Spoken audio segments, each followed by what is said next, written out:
ای دختر بوبکر و ای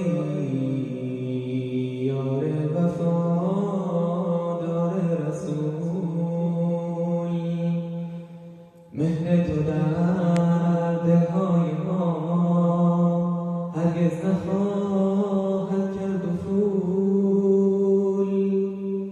جانم فدایت عایشه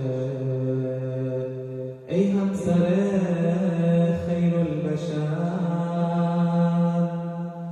هر کس تو را بهتان زند ثم است و بکم و کور و کر. مدهوش و حیرانم از آن قومی که بدگوید تو را ای پاک دامن مادرم، ای یار پاک مصطفی. از فضل و خوبی های تو هرگز نشاید کاستن،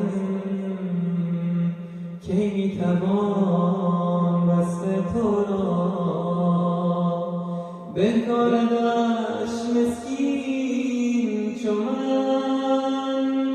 بهر تمام خوبیت در متن قرآن مبین کافیست میگوید خدا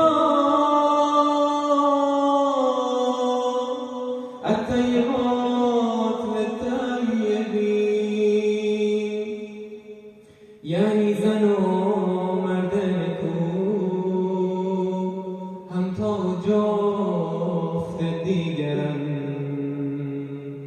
یعنی رسول و عایشه شایسته یکدیگرن. ای خفتگان بی خبر این نسبتی بس ساده است، حکم عفاف عایشه ذات خدا